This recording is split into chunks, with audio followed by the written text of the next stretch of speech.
Buenas tardes. Y espero, ¿se me oye bien, no? ¿Sí? Es que desde aquí se oye un poco regular.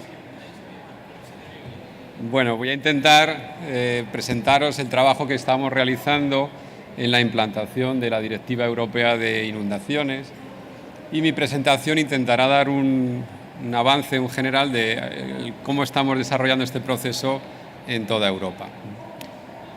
Aquí. Venga, sí que quería primero empezar la presentación con distintas imágenes de qué es lo que hablamos cuando hablamos de inundaciones. Normalmente hemos hablado ahora de inundaciones urbanas, como podíamos hablar en Barcelona o en París hace un ratito, o en Lisboa, como podía ser esta inundación de Francia. Francia ha sufrido esta primavera una de las peores inundaciones en su historia.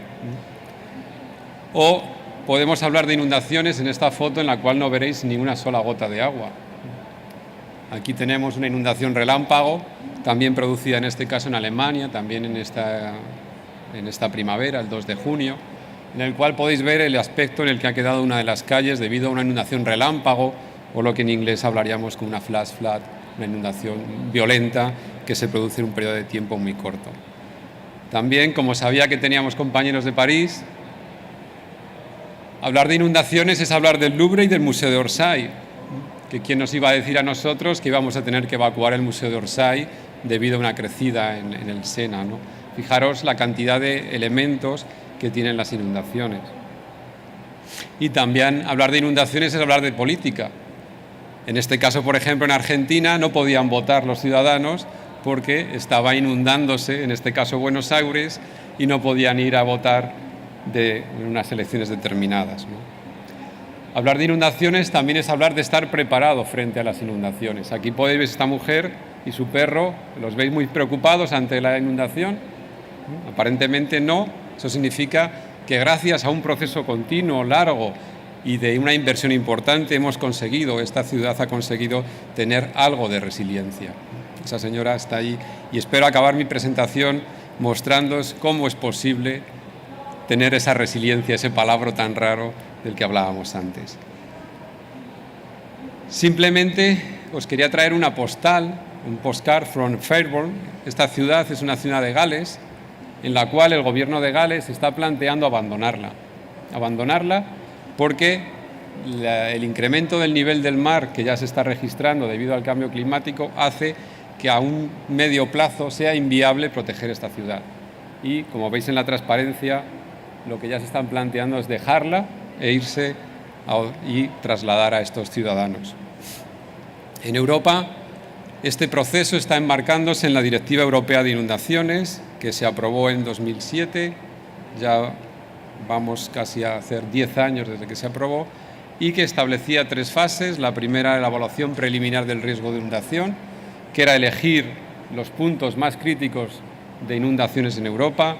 La segunda era elaborar mapas de peligrosidad y riesgo de inundación, y la tercera, planes de actuación. Estos trabajos se han ido desarrollando en los distintos países. En este link de la Comisión podéis ver un informe de situación de los 2 primeros pasos, y aquí podéis ver, por ejemplo, en rojo, las zonas de alto riesgo de inundación seleccionadas en España. Son lo que llamamos las áreas de riesgo potencial significativo de inundación, las ARSIS. Barcelona, por ejemplo, es una de ellas, por los 2 ríos. Y aquí podéis ver la situación del resto de miembros de la Comisión Europea. Los puntos, líneas o tramitos son las áreas de riesgo seleccionadas por cada país. En este caso, Italia y Portugal no salen porque todavía no habían mandado los ficheros a la Comisión Europea, pero bueno, estarán ya actualizándolo. En este caso podéis ver cómo, por ejemplo, Centro Europa tiene una densidad de puntos importante, Irlanda.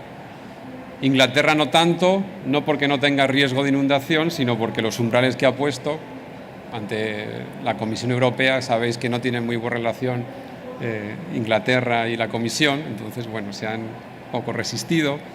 Y en este caso Francia, por ejemplo, eligió unos umbrales muy altos, más altos que los del resto de países, y por eso tiene menos puntos. No significa que tenga menos riesgo, sino que ha elegido unos umbrales más altos.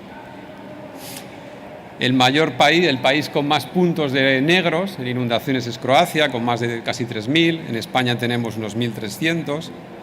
Y de esos puntos hemos ido determinando mapas de inundación. Estos mapas, la Comisión Europea nos ha obligado a que todos los países hagamos juntos el de 100 años de periodo de retorno y podíamos elegir otros 2 escenarios. Muy probable, en España elegimos 10, y menos probable, en España 500, que es lo que marca nuestra ley de aguas como zona inundable.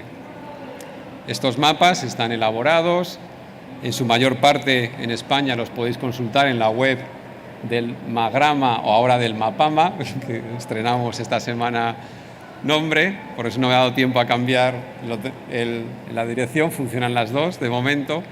Y en esta web podéis ver los mapas de las zonas inundables en estas áreas de riesgo potencial significativo y de algunos puntos más. En este caso podéis ver la ciudad de Benicarló con una inundación pluvial,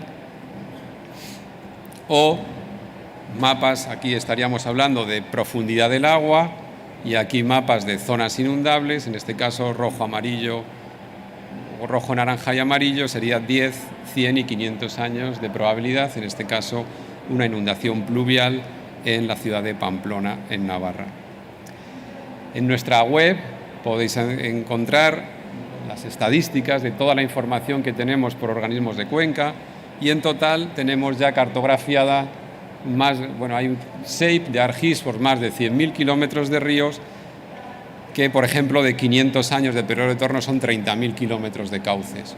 Eso, que parece mucho, es poco para nosotros, puesto que tenemos aproximadamente 1/3 de la cartografía de zonas inundables de los principales ríos del país. Todavía tenemos mucho que hacer en esto para parecernos a nuestros compañeros del norte de Europa. De cada uno de esos lugares hemos elaborado mapas de riesgo que lo que intentan establecer serían las consecuencias de las inundaciones en esos puntos. La primera consecuencia sería saber qué población afectada tenemos en cada uno de esos puntos. En este caso podéis ver el ejemplo de Palencia, en Castilla y León, donde prácticamente 1/4 de la población se vería afectada por la inundación de 10 años de periodo de retorno, debido a que en su momento alguien entubó un arroyo y lo metió en un colector. También identificamos los puntos de especial importancia que hay en las ciudades, que se pueden ver afectadas por la inundación, desde colegios, hospitales, líneas eléctricas, como veíamos en París, centros especial de importancia, y entre todas las variables hemos ido sumando. Por ejemplo, en nuestras áreas de riesgo estimamos que viven unas 3 millones de personas en la de inundación de 500 años, y estimamos que unas 700.000 personas viven en la zona que se inunda una vez cada 10 años, de forma que, si hacemos el cociente, tendremos que cada año sufren las inundaciones del orden de 100.000 personas en las áreas de mayor riesgo de inundación.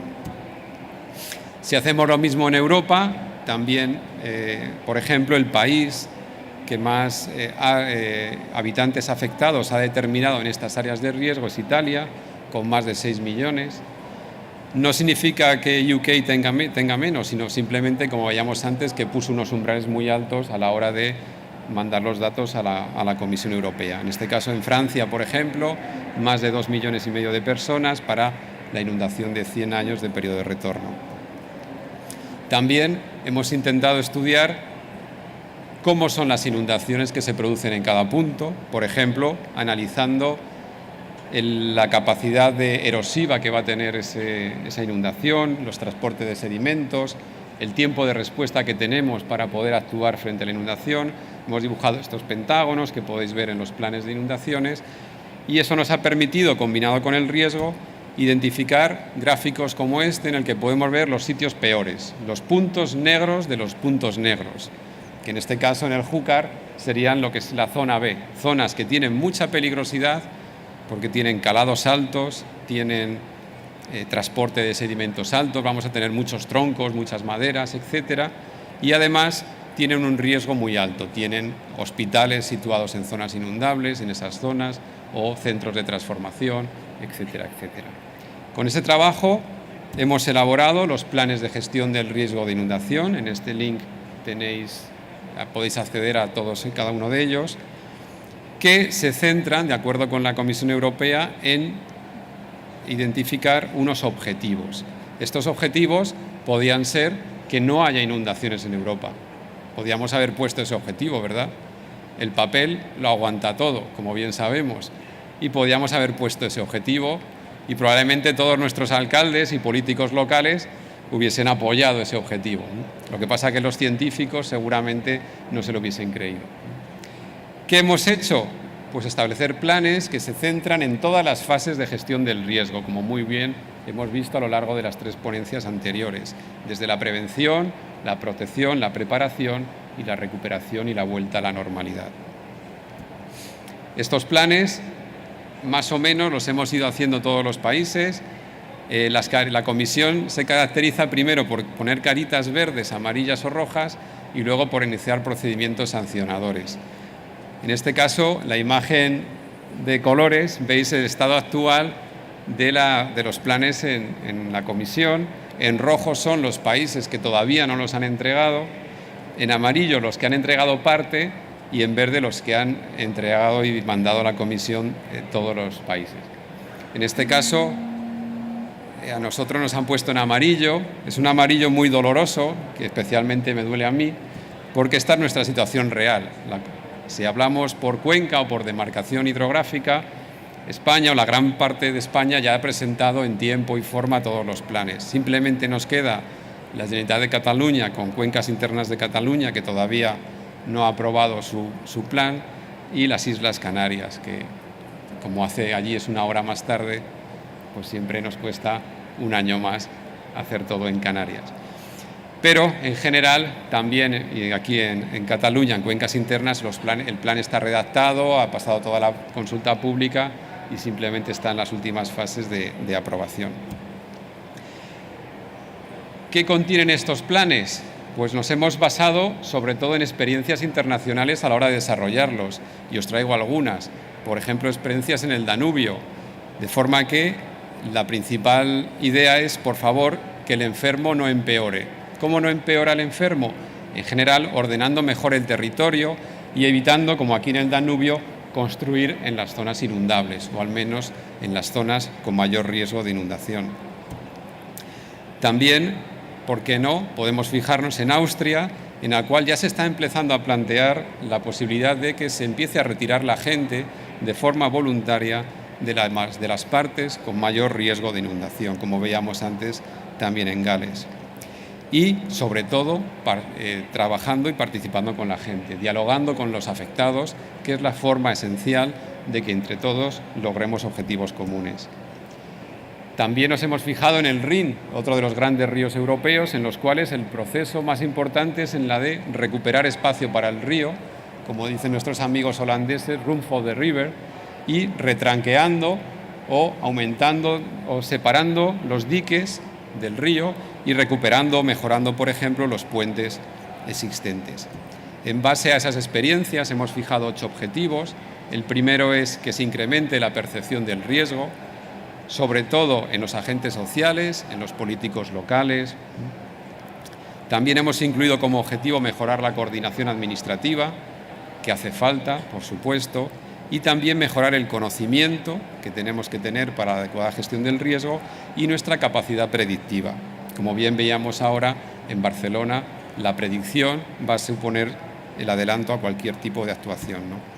También nos hemos propuesto intentar contribuir a la mejora de la ordenación del territorio, reducir, si es posible, el riesgo a través de medidas o de actuaciones y mejorar eso de la resiliencia, la palabra de la que estamos aquí esta tarde.